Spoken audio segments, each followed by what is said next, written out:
Welcome back to my second installment of the Highway of Tears. Highway 16 runs through British Columbia and Canada. It is 725 kilometers and 447 miles for those of us who do not use the metric system.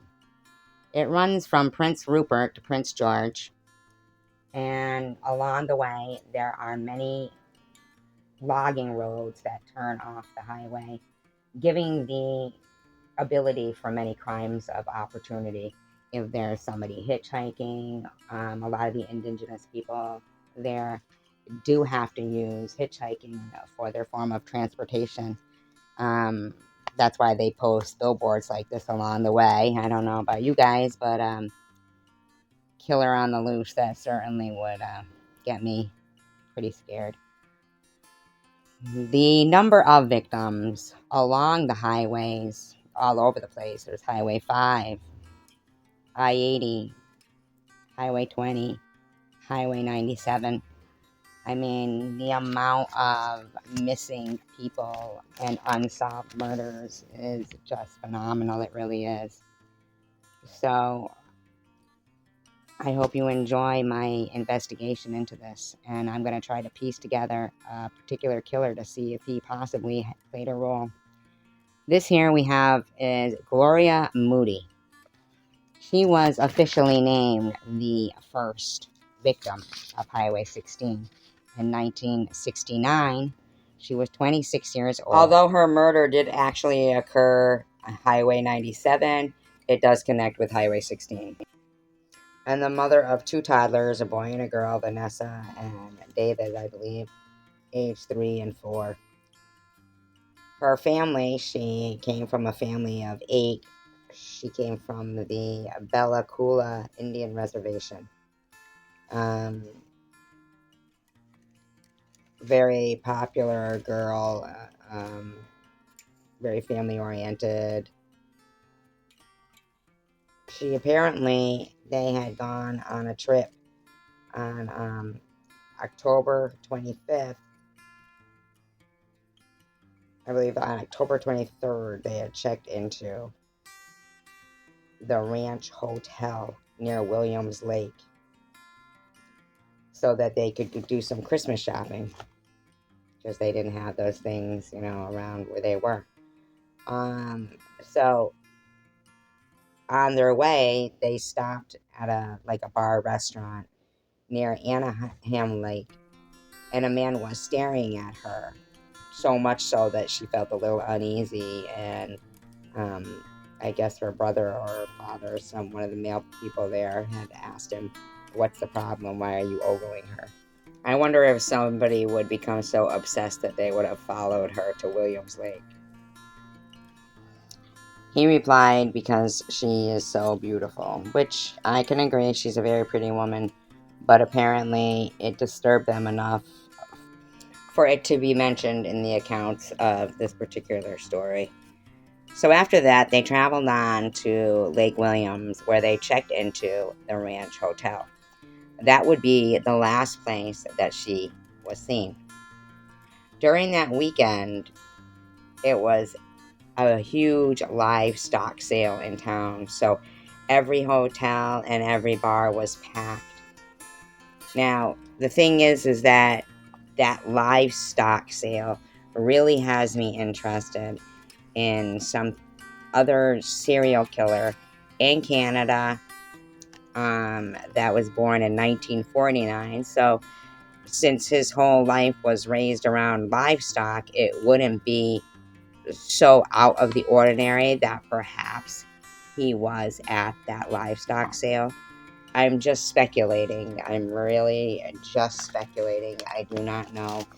I'm, like I said, we're just trying to put the pieces together. And I will go further into that particular person whom could have been involved, I think. It's all just my opinion. That night,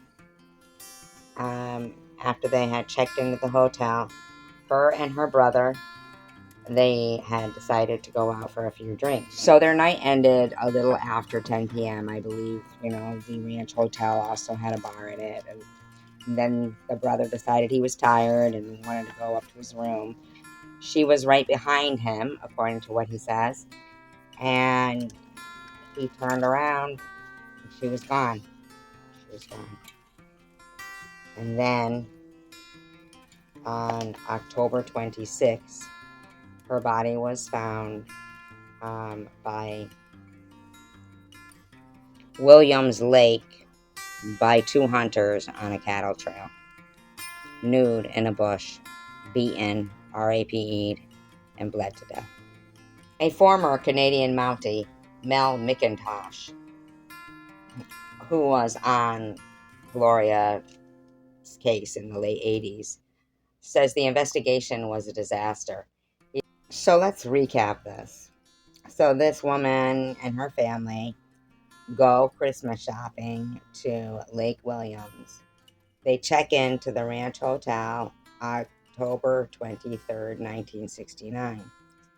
October 25th, the night before they're due to leave, her and her brother go out for some drinks. They're home reasonably early, not home, but back at the hotel reasonably early. He turns around and she's gone. Now,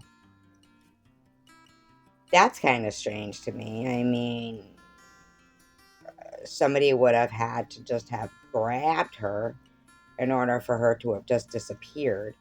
I mean, if she'd have been talking to somebody throughout the night or in a certain kind of state where she was, drunk or, not in control of her own actions, then I think the brother would have mentioned that. So unless somebody was standing there right in the hotel, because that's where they ended their night, and grabbed her into what? A room, a closet? I mean, where? How did she just disappear in the blink of an eye? According to the former Canadian Mountie, Mel McIntosh, he said that the case was handled with a really shoddy police work. He said some of the statements that were taken on loose pieces of paper, no names were there. They would start out with no names on the statements being written legibly, and then they became just wavy lines. And so in my mind, I'm just picturing these police officers just writing on their notepads, just scribbling basically. They said that Al Blom, Blohm, whom I cannot find any pictures of, the only, based on the research that I did, his wife, whom was scared to death of him and waited until he died, came out with, which he had also made a deathbed confession of, killing Gloria Moody. But there was 3 suspects, not just one. So, I mean, the fact that they even put into writing poor investigation, bad record keeping, and a veil of secrecy is really disturbing to me that somebody got away with. They even described the guy that they felt was the prime suspect in this as beyond reproach, which means has integrity. No criticism can be made. Even though they also say he was known to have possibly worked as a bartender that might have served over alcohol, possibly drugged people, and SA'd them. But he's beyond reproach. How they can write those things in the same article, I just don't even know. The daughter who was giving an interview, she also said, she went on to say that her grandfather and grandmother raised her. Her brother, he passed away because he got caught up in drugs and alcohol after, in 1998, the police brought several boxes of their investigation of their mother's death, and it contained pictures that were very graphic and disgusting, and I guess it just set him into a certain kind of way. Her grandfather, who raised her, it's been told by the town that he went into her mother's room and for 4 or 5 days would not eat or speak to anybody or come out. And when he came out, his hair was completely white. That's just, what's been said. The daughter spoke of something, the person who wrote the article said that the Nookah community still celebrates potlatch, which kind of sounds like potluck, because when I looked up the definition for it, it is a ceremonious feast, whereas the distribution of property and gifts, it was institutionalized by Indians, First Nation, because, I guess as to spread the wealth, probably, in my opinion. Anyway, unfortunately, Gloria Moody's death and the murderers were never caught or prosecuted, and it was just put off to a lack of bad police work. Good night.